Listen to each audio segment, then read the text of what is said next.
नमस्कार. मर्मभेदच्या या भागामध्ये आपला सर्वांचं मनापासून स्वागत. शिवसेना उद्धव बाळासाहेब ठाकरे हा अख्खा पक्ष संपवला.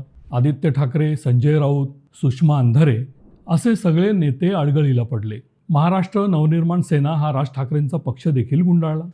इतर छोट्या मोठ्या पक्षांची तर चर्चाच करायला नको. दुसरीकडे राष्ट्रवादी काँग्रेस पक्ष फोडून अजितदादा गटाला सत्तेमध्ये सामावून देखील घेतलं आणि राष्ट्रवादी शरद पवार गटाचे नको नको ते हाल करून टाकले.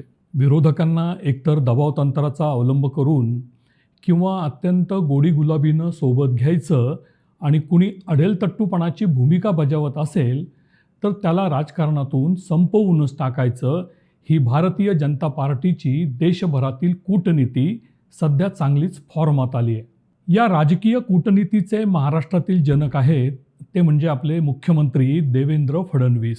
त्यांना आता फक्त एकच घाव घालायचा आहे आणि तो घाव एकदा का घातला की महाविकास आघाडीची शक्ल झालीच म्हणून समजा. आणि आता असा जबरी घाव घालण्यासाठी देवेंद्र फडणवीस आणि त्यांची टीम सज्ज झालेली आहे. नेमकं कसं ते पाहूया मर्मभेदच्या या भागातून. नुकतीच पार पडलेली राज्यसभेची निवडणूक सर्वांना आठवतेच आहे. याच निवडणुकीमध्ये अशा सर्व डावपेचांची पायाभरणी झाली. महाविकास आघाडीकडून शरद पवार जर निवडणुकीच्या रिंगणात उतरणार असतील तर आम्ही 7वा उमेदवार देणार नाही, निवडणूक बिनविरोध करू, असं एक जाळं भाजपनं फेकलं.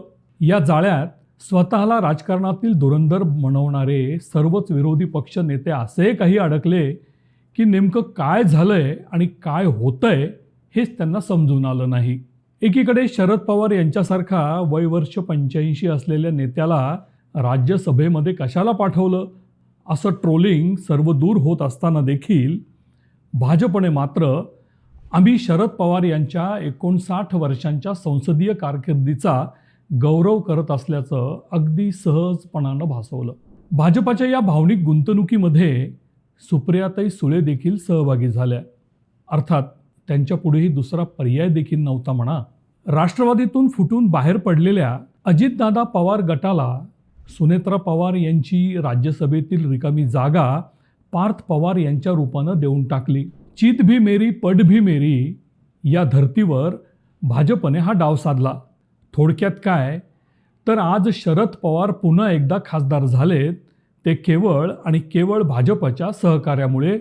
आणि याची कल्पना स्वतः पवारसाहेबांना नसेल असं कसं म्हणता येईल. याचा दुसरा अर्थ असा की पवारसाहेबांनी आता मनोमन हे मान्य केलंय की आपल्याला देखील भाजपच्या बरोबर जावंच लागणार. म्हणजेच काँग्रेस आणि शिवसेनेला चक्क कोलून पवारसाहेबांनी सुप्रिया सुळे यांच्या भविष्याच्या दृष्टीनं कदाचित हा निर्णय घेतलेला असावा. परंतु कोणतीही गोष्ट उघडपणाने बोलतील आणि ती मान्य करतील ते शरद पवार कसले. काहीही न बोलता आपल्या कृतीतून त्यांनी भाजपशी साधलेली ही जवळीक महाराष्ट्राला दाखवून दिली आहे. महाराष्ट्राच्या राजकारणातील हे सर्व अंडरकरंट भविष्यातील मोठ्या घडामोडींचे स्पष्ट संकेत देतात. काय आहेत नेमके हे संकेत?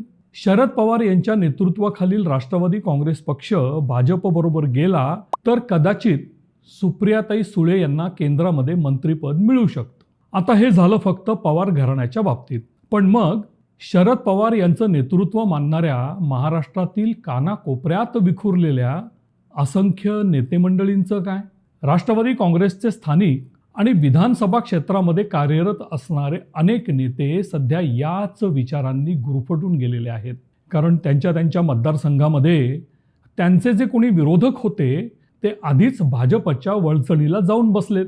त्यामुळे आता तिथे तसं पाहायला गेलं तर जागाही शिल्लक राहिलेली नाही. पण भविष्यात जर शरद पवारांनी आणि सुप्रिया सुळे यांनी असा काही निर्णय घेतलाच तर मग मात्र या सर्व दुसऱ्या आणि तिसऱ्या फळीतील नेत्यांची फार मोठी पंचायत होऊन बसणार आहे. या सर्व नेत्यांना नुसतं भाजपमध्ये प्रवेश करून किंवा महायुतीमध्ये सहभागी होऊन चालणार नाही तर विधानसभेची उमेदवारी देखील सुरक्षित करावी लागणार आहे. आणि खरं पाणी मूर्त आहे ते इथेच. भाजप तर धक्कातंत्राच्या बाबतीमध्ये प्रसिद्धच आहे. त्यामुळे आता जरी उमेदवारीचा शब्द देऊ केला तरी तो पाळला जाईलच याची कसलीच शाश्वती देता येत नाही याची कल्पना अर्थातच सर्वांना आहे. अगदीच एक उदाहरण द्यायचं झालं तर कोपरगावच्या विवेक कोल्हे यांचं देता येईल. गेल्या विधानसभेला महायुतीतून कोल्हे गटाला तिकीट नाकारल्यानंतर स्नेहलताताई कोल्हे, बिपिनदादा कोल्हे आणि विवेक कोल्हे यांनी थेट अमित शहा यांची भेट घेतली. त्यांनी देखील भाजपच्या वतीनं राज्यसभेचा शब्द देऊन टाकला. प्रत्यक्षात मात्र तसं घडलं नाही. आता कदाचित भविष्यातील आणखी एका शब्दाची देवाणघेवाण करून विवेक कोल्हे यांची बोलवण केली असण्याची दाट शक्यता आहे. राजकारणाच्या सर्वच नाड्या अशा पद्धतीनं जर भाजपच्या हातामध्ये गेल्या तर स्थानिक पातळीवर ग्रामीण भागात विरोधी नेतृत्वच शिल्लक राहणार नाही. आणि त्यामुळे मग सध्या या सर्व नेत्यांच्या कब्जामध्ये असलेल्या साखर कारखाने, मार्केट कमिटी, दूध उत्पादक संघ अशा अनेक संस्थांच्या बाबतीमध्ये काही नवीनच प्रश्न निर्माण होऊ शकतात. त्याशिवाय इतकी वर्ष ज्या असंख्य कार्यकर्त्यांच्या जीवावर राजकारण केलं त्या कार्यकर्त्यांचं आता करायचं काय? आणि राजकारणामध्ये कुठेच जर संधी मिळणार नसेल तर त्यांनी तरी नुसत्या सतरंजा उचलून करायचंय काय? त्यांच्या भवितव्याचा निर्णय आता घेणार कोण? असे काही प्रश्न या निमित्तानं पुढे येऊ लागले आहेत. राष्ट्रवादी काँग्रेस शरद पवार गट हा पक्ष तसा पूर्णपणे घराणेशाहीला वाहिलेला पक्ष. त्यामुळे तिथे स्वतः शरद पवार कुटुंबातील सर्वच दुसऱ्या आणि तिसऱ्या फळीतील नेत्यांचं देखील जर राजकीय पुनर्वसन झालेलं असेल किंवा भविष्यामध्ये होणार असेल तिथे महाराष्ट्राच्या अन्य ग्रामीण भागातील नेतृत्वाचा विचार हा पक्ष करेलच याची आता शाश्वती राहिलेली नाही.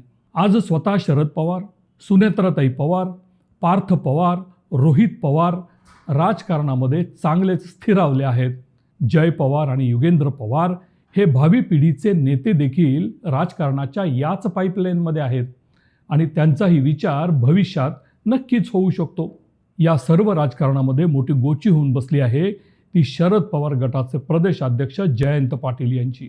राहुरीच्या होऊ घातलेल्या पोटनिवडणुकीसाठी भाजपची उमेदवारी जयंत पाटील यांचे भाचे प्राजक्त तनपुरे यांना मिळेल अशी सध्या वंदता आहे. त्या दिशेनं त्यांची वाटचाल देखील चालू असल्याचं सांगितलं जातं. प्राजक्त तनपुरे स्वतः कधीही मामा जयंत पाटील यांना विचारल्याशिवाय कोणताच निर्णय घेत नाहीत. त्यामुळे जर अशा हालचाली सुरू असतीलच तर भाजपमध्ये जाण्याचा हा निर्णय प्राजक्त तनपुरे यांचा व्यक्तिगत असेल की जयंत पाटील यांचा असेल हे सांगणं थोडं अवघड आहे. पण यदा कदाचित येत्या महिनाभरामध्ये खरंच जर तसं घडलं आणि प्राजक्त तनपुरे भाजपचे राहुरीमधील उमेदवार झाले तर याचा अर्थ पुढच्या काळामध्ये जयंत पाटील देखील आपली निवडणूक भाजपच्या चिन्हावर लढवतील असं म्हणायला आता मुळीच हरकत नाही. किंबहुना महाराष्ट्रातील बदलत्या राजकारणाचे ते संकेत देखील असू शकतात. जयंतराव पाटलांचं राजकारण आता भागून जाईल, परंतु त्यांच्या समवेत असलेल्या आणि राज्याच्या कानाकोपऱ्यात विखुरलेल्या अन्य नेत्यांचं काय होणार हा एक मोठा प्रश्न आहे.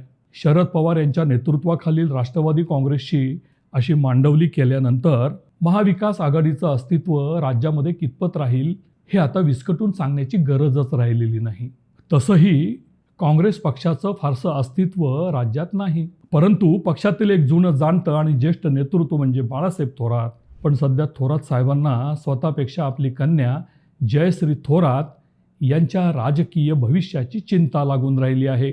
भाजपकडून जर त्यावर काही तोडगा निघणार असेल तर हा प्रश्न देखील मार्गी लागू शकतो आणि तसं झालं तर नगर जिल्ह्यातील थोरात विखे हा गेल्या अनेक वर्षांचा संघर्ष पूर्णपणे थांबू शकतो.